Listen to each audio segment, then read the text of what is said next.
On va essayer de retrouver l'entrée d'Equita. On va voir si on arrive à retrouver, que tu sois à l'heure pour le tirage au sort du Grand Prix. Ça serait quand même pas mal, non? C'est 19h, sinon c'est l'air qu'on est vraiment pas oui.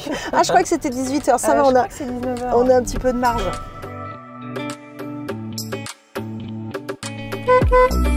Bonjour et bienvenue dans un nouveau rendez-vous proposé par Cheval Magazine. Avec l'une de nos journalistes, partez à la rencontre d'un cavalier de haut niveau pour une interview sans détour. Pour ces premiers épisodes, nous nous sommes associés au Longines Equita Lyon. Alors attachez vos ceintures et c'est parti. Aujourd'hui, on retrouve Pauline Basquin, cavalière de dressage, membre de l'équipe de France. Elle est ici à Lyon pour participer à la Coupe du Monde FEI de dressage avec son fidèle Sertorius de Rima Z IFCE. C'est donc avec Pauline que nous allons nous balader un petit peu autour du salon Longines Equita Lyon en ce mercredi fin de journée. Salut Pauline! Salut Elodie! Ça va bien? Oui, bien, merci. Bon, on est là à Lyon, t'es contente? Ouais. Bon Pauline, de retour à Equita Lyon. Bah oui.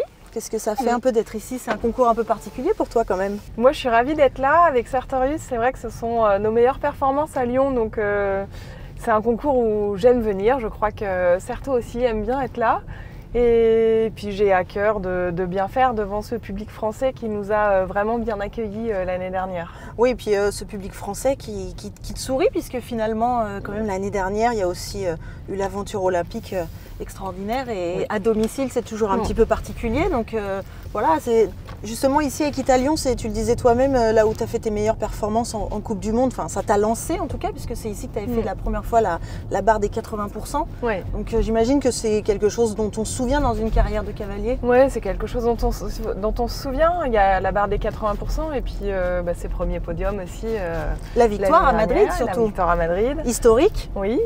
On peut dire qu'avec Serto quand même, de son petit nom, vous formez un couple qui a quand même écrit une nouvelle page de l'histoire du dressage français. Comment on vit le retour des Jeux?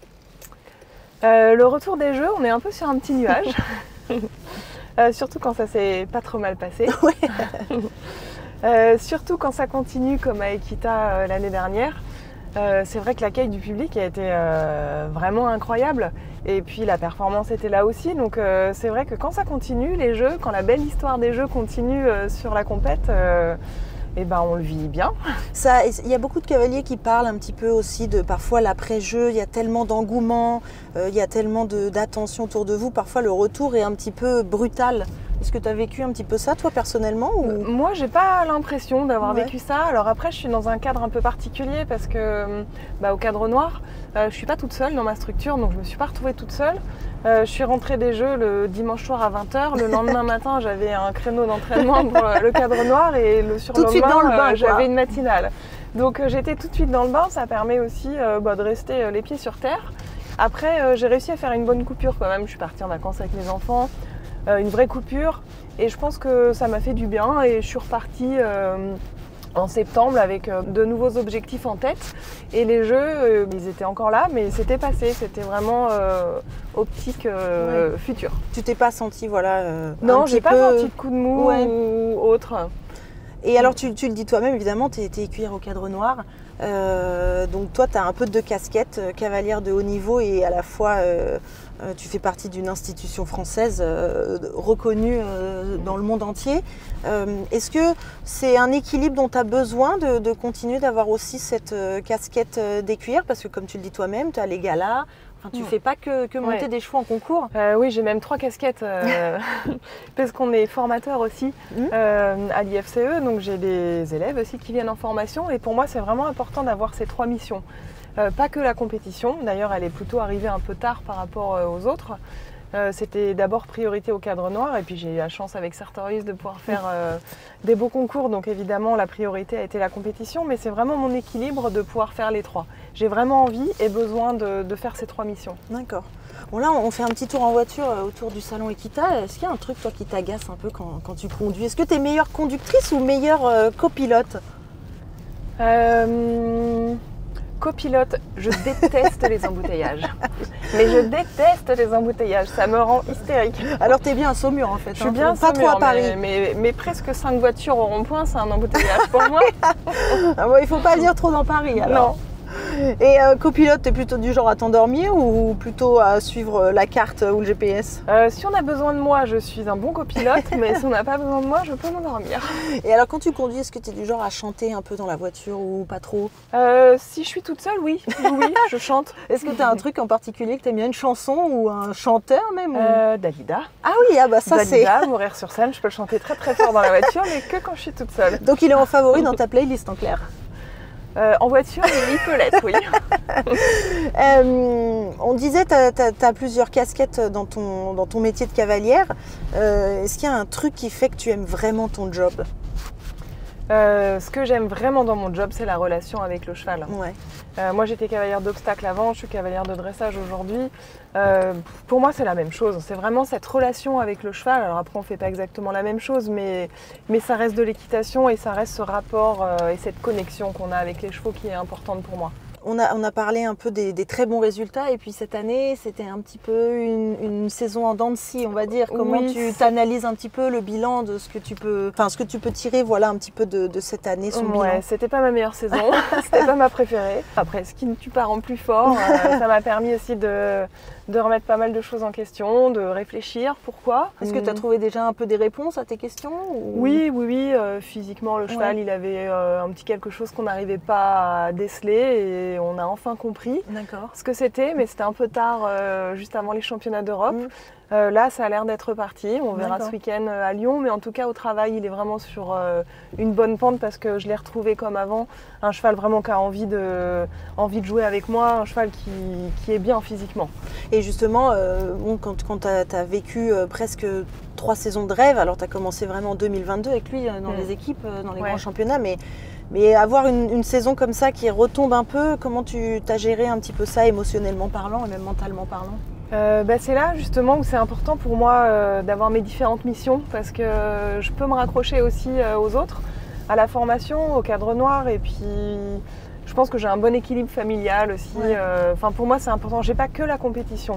Le reste est vraiment important et c'est ce qui permet quand ça va un petit peu moins bien de se dire c'est pas la fin du monde, il y a des choses plus graves et surtout il y a des choses plus importantes. Ouais. Et alors est-ce que ça pourrait être un truc qui t'empêcherait de dormir ou est-ce qu'il y a un truc qui t'empêche un peu de dormir comme ça? Moi, c'est jamais très agréable quand on réussit pas une compétition alors qu'on espérait la réussir. Mais surtout quand il y a des attentes un peu comme ça. Oui, ça empêche de dormir le soir même, évidemment. Mais c'est pas forcément ce qui m'empêche de dormir. Non, moi, un truc qui m'empêcherait de dormir, je déteste les conflits. Donc quand je sais que je dois avoir une discussion avec quelqu'un le lendemain qui va être un peu conflictuel, tu ressasses dans la tête, ça m'empêche bien plus de dormir qu'une contre-perf. D'accord, du coup, tu prépares, en fait, tu y penses toute la nuit. Et est-ce que tu as un petit rituel? Tu regardes des séries pour passer le truc plutôt lire. D'accord. Plutôt lecture que télé. D'accord, pour plutôt relax. Quoi. Donc là, on débute un nouveau cycle de circuit Coupe du Monde. C'est un circuit que tu disais au début de cet entretien qui te convient bien et que tu apprécies tout particulièrement. Est-ce que tu as un petit peu des ambitions pour cette saison hivernale? Tu as fait la finale en avril. Donc est-ce que c'est quelque chose que tu as envie de refaire? C'est quelque chose que j'aurais eu envie de refaire parce que j'ai une petite vengeance personnelle sur cette finale. Mais t'étais 9e quand même, c'était pas si mal. Mais c'était pas l'objectif de départ. Mais bon, c'est pas grave, ça c'est la compétition. Non, je vais pas faire cette année le circuit parce que Sartorius il a 15 ans, il va prendre 16 ans. Que la finale elle est loin et du coup l'idée c'est plutôt de le garder et de participer au championnat du monde avec vraiment l'idée de qualifier la France pour les JO. D'accord, donc les championnats du monde qui seront l'année prochaine avec Aix-la-Chapelle en Allemagne, donc la Mecque comme on dit. La Mecque. J'imagine, tu as déjà participé, tu as eu la chance de faire Aix-la-Chapelle, mais pas en championnat du monde. Mais donc, pas en championnat, c'est un truc qui te motive à garder Certeau vraiment jusque-là.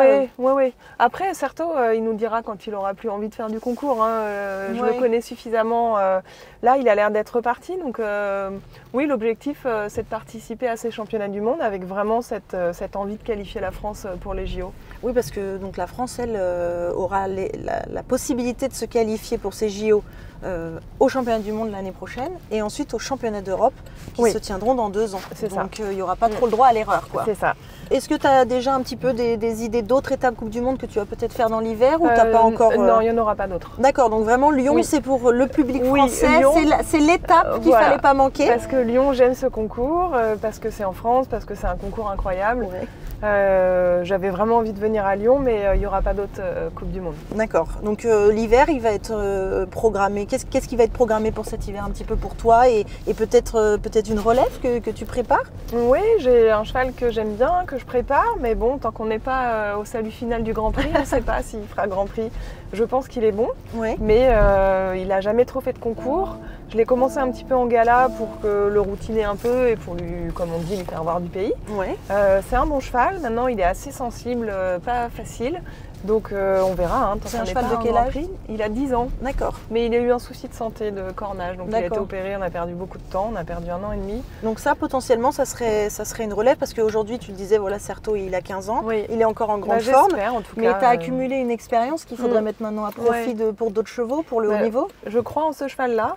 Donc maintenant, voilà, on verra, je vais le sortir en concours l'année prochaine. D'accord. Et puis, tant que je disais, tant qu'on n'est pas au bout du Grand Prix, on ne sait pas s'ils vont faire le Grand Prix. Et puis bon, encore une fois, Sartorius, il n'est pas encore à la retraite. Il n'est pas encore à la grande retraite, forme, il a l'air d'être en pleine forme en ce moment. Donc oui, non, Certo, il est encore là. Je pense au moins pour 1 an ou 2.